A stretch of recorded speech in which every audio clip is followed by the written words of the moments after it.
Hey there. I figure I had a little bit of time, after dinner. And I might as well get a little something done, because last few nights have not panned out to be able to do any pinball stuff. A lot of work, a lot of double shifts, but it's all good, making money, right? So I figure while we have a little bit of time tonight, we would replace the power cord to the game. A lot of times what they did back in the day is they would cut off the ground prong to make these things fit in older outlets, right? Older outlets, you have been in an older house like this house I'm in now. When we moved in, it only had the two-prong outlets, and we had to retrofit everything the proper way, not just change the outlet. There's other mods you have to do for grounding. But we did those mods, and we changed over all the outlets in this house to three-prong outlets. With that said, I don't want to use it like this, right? Ground's important for the electronics in the machine, and above all for safety for people using the machine. So the nice thing about this era of pinball machine is older ones used to have a cord used to run straight back into the cabinet, or straight up into the cabinet, I guess you could say, and it would be hardwired into the assembly, right? into the power box in front that has the line fuse in it, and then wire would come out of that power box and go to the transformer, so on and so forth. These are nice, and I don't know when they started it, but we'll take this plate off, and what we'll find behind here is a power supply. The little I don't know, what is it? Little octagonish plug. I'm sure there's a proper name for it. Detachable computer power cord. I'll show you what I mean. So this has four safety screws, or security screws, I should say. We're going to take those off. As far as the security bit set, this is the one I have right here. Pretty sure I got this on eBay or Harbor Freight. And it has all the little bits you'll ever need. I haven't come across one on a game yet. I'm just trying to do this without spilling them. That I haven't come across one I haven't had in here. So it's probably one of these T number H's here. So let's see. Let's see what we got. This looks like it might be it. Yep, there you go, first try. So that is that's a T20H. And what I do is I have these sockets here, right? So I could put them on a ratchet, or I could just use this little spinner handle here. It's a 1/4-inch spinner handle. I could just pop that on there, and I'm ready to go.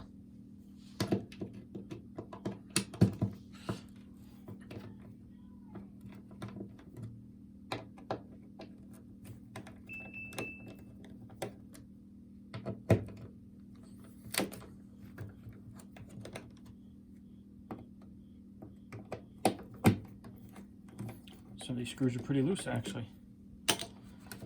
Take the rest of them out there, and these just hold this plate on with this little space for the cord.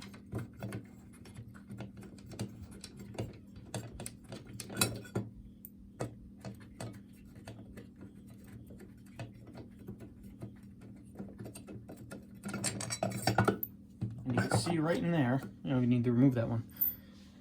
You can see right in there, it's same kind of cord you'd find in for a computer power supply. Because not that that's a power supply right there, but that's the kind of socket it has. Makes changing cords really, really easy. So I have this one out. This one's gone. Goodbye. We don't want that anymore.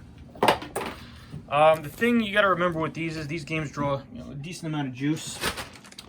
So don't go use a thin little computer cable that's meant to go on your little Dell desktop.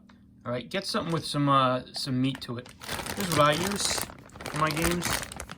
All right, get on Amazon to Triplite P007-012, and this is a big beefy power cable. I mean, if you look at the thickness on that. All right, it's comparable to the old ones, either as thick or maybe a little bit thicker. But this is what you want. You don't want something too thin. It's not a good idea. And so all we do is we unwrap the twist tie on this. I get the 12-foot variety, a little bit longer than the old one, but that way you have a little bit more of an option where you want to plug your game in. And as we've all probably done a million times, we're gonna plug this bad boy right in there. Make sure you drive it home good. And you have a little space for the cord here. I usually try not to stretch it. I try to give it maybe a little slack. There's a, you know, the cutout here gives you that little bubble of slack if you want it, which you should have. Give you a little fiddly. I feel this starting to come out a little bit. Could be a little fiddly, but come in here. And boom. And you're gonna have to compress it, especially if it's a little thicker than the old one. You know, you don't have to crank this plate down, you know, like a gorilla. Firm is fine. But there you go. Give it a little slack. Push the slack up in there a little bit.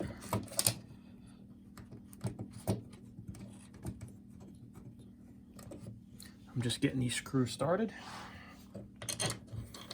And when I go to tighten it, I'll make sure I have enough slack in that cord.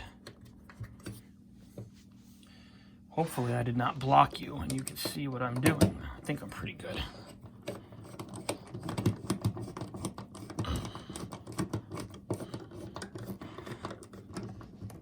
There you go. Make sure it has some slack in there, and we'll tighten these bad boys up. That's pretty much it.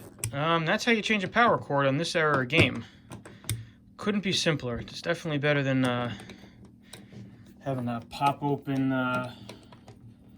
power box in front, whatever you want to call it, line box, fuse box, whatever, in front of the game, and having to desolder or clip or solder back in and whatnot. So there you go. A little bit of strain relief there, and they have a nice new power cord. And like I said, this is a nice long 12-foot one. And yeah, we're good to go. So we'll come back and let's see what else we could do. All right. Well, while we're waiting to do some other stuff to the machine, why don't we take a look at the parts we got in? Because everyone likes getting parts in the mail, and the second best thing to getting parts in the mail is looking at nice, shiny new pinball parts that someone else got. So I'll show you the parts that I got. To start off with, probably the most impressive and interesting one, I guess, for lack of a better term, is our color DMD. Indiana Jones color DMD. I said I was going to get this sooner or later. It wound up being sooner because when I was taking the speaker panel off to clean it and to take a look at the existing DMD, that's what we found. And that is no bueno. That is a broken DMD. I don't even think that's going to work even a little bit. So instead of delay the inevitable, since I do need a DMD to do switch testing, coil testing, and all that stuff, at least on the onset, I just broke down and I got our color DMD. Interesting point. This is October 11th, 2019, and I'm filming this. If you go to the color DMD website and you want the LCD, they make the LCD and the LED, LCD being a little bit better in my opinion, right? All the LCD kits are showing is pre-order now, and it says that they don't have them and that their anticipated ship date is October 31st of 2019. I put my order in, and then a day later they shipped. So either they didn't update the website, or they just got them in, and I just lucked out. They got them in right when I ordered. So if you're not watching this around this time, then this is probably irrelevant, but I figure I'd just mention it because, well, that's what happens. So just keep that in mind. I guess they sometimes do run out of DMDs, and they have to order more from wherever they get them from. So color DMD, great. This box here, this is a Pinball Life box, and I have my 2 flipper assemblies. All right, all the flipper stuff is gone, so instead of doing everything piecemeal, you can see there's one I unwrapped here. I got this just a complete assembly with the yellow flipper bats to match. I got yellow. I wanted to try it out. You know, kind of went with the colors of the machine. Now I'm kind of thinking I should have done white, but we'll see how the yellow works. Flipper bats are easy to change. a new pop bumper cap because I only needed 2 pop bumper assemblies, and here's one of the unwrapped pop bumper assemblies because our game is missing 2 assemblies, one complete one. I figure I'll change the cap on the existing assembly, and then the new assemblies come with new caps, new skirts, new rings, and all that stuff. Yeah, it probably would have been a little cheaper to buy all the parts separate, or maybe it wouldn't have. I didn't price it out. But instead of go through all that, I just bought whole new assemblies for the pop bumpers, whole new assemblies for the flippers, and that way we could just kind of plug and play, if you will. I got some new drop target decals for the black drop targets. I need to replace one of the middle ones, one of the center drop targets. So that's going to need a new sticker, so I figure I just get a new set of stickers. They're pretty banged up anyway. These are switch brackets. I thought I had these. I had plenty of switches, but no switch brackets, because I need a switch for the ball trough. Here are some optos and emitters, not optos and emitters. Well, yeah, I guess receivers and emitters. This is missing. I got 2 little opto boards. I gotta replace the emitters on. So there you go. I have them right here. Black ones are the receivers. The clear looking ones are the emitters. Where'd my receivers go? This is just the emitters. I have the receivers somewhere. They dropped out, and they're in one of these boxes, I'm sure. So anyway, I get to do that. Here are, oh, here they are. Found them. Here are the ball trough boards, the receiver and emitter boards for the ball trough. Again, I have the original boards. One's a little cracked, and one's missing all the emitters, so I just figured, you know what, I'll just get new boards. Why not? They're made by Home Pin. You can see right there, and I got them, I believe I got them from Pinball Life. The other thing I got, if you look over here, excuse me, that we needed, well, one of the things we needed board-wise is the Fliptronics 2 board. You got that right here. Kind of a necessity to have flippers. That was missing from the machine, so we got one of these. Also from, got that from Arcade Shop. And then right here, we have our new CPU board. Now, you can see what I did already here.